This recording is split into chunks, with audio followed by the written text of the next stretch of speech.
Well, good morning, folks. Welcome back to 3Zen.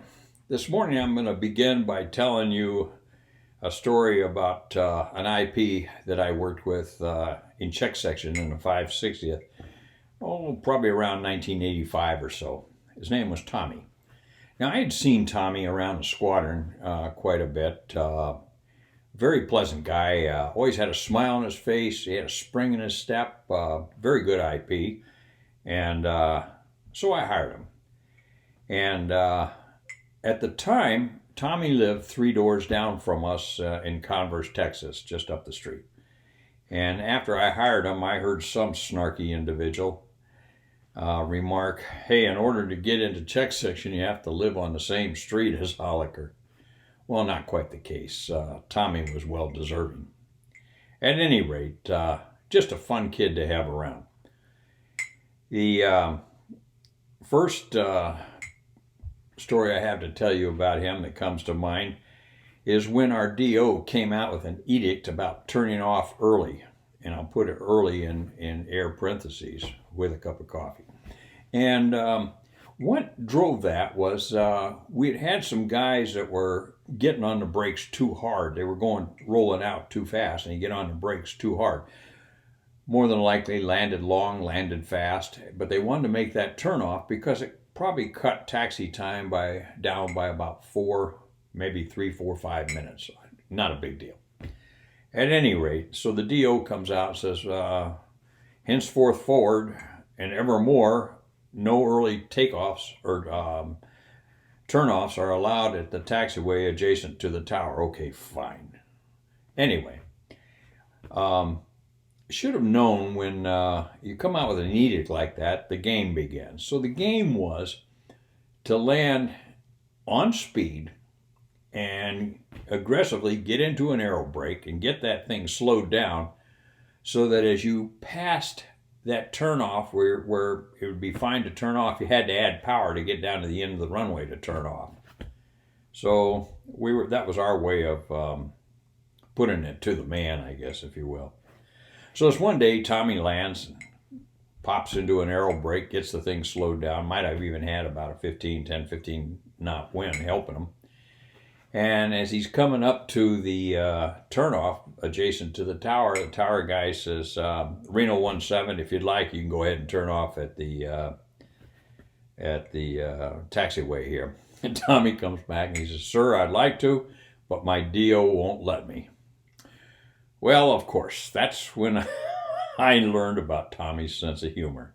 I had an audience with the squadron ops officer where I didn't have a speaking part.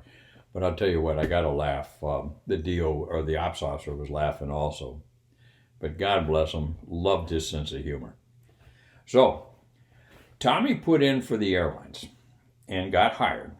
And as it would turn out, he had one more check ride he had to fly, and I think it was an instrument check, if memory serves. I'm pretty sure it was. Anyway, so he goes out on this instrument ride, and he comes back down. I knew he'd been hired by the airlines, and I was on the soft desk that day, supervisor of flying.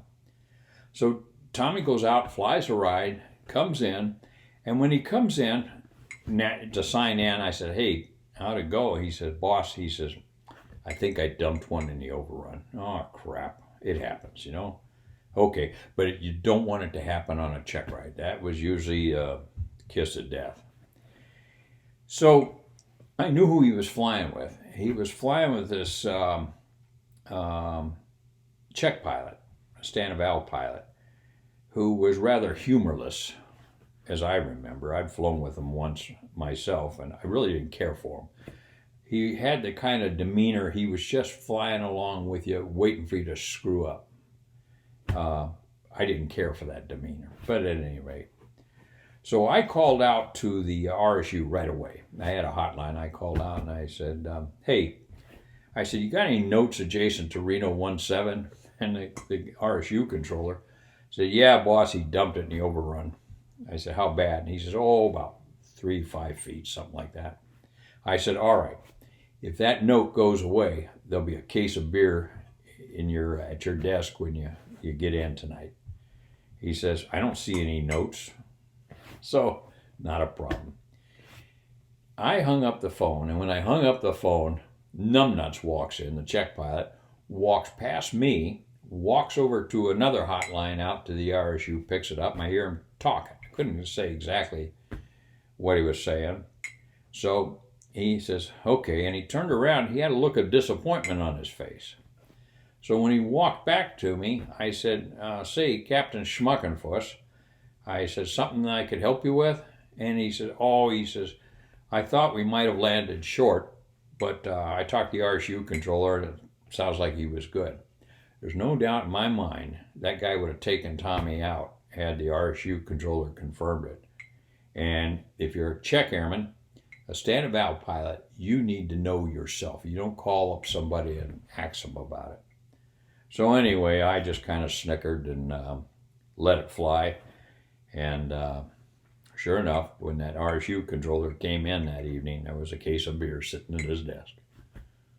So Tommy was a good IP to work with, and he's been a good friend for so many years. After I got hired at Northwest myself, I sought his counsel on a lot of things on how the airline functioned, and he was always helpful. At any rate, I guess that's twice he and I put it to the man. Good to see you guys today.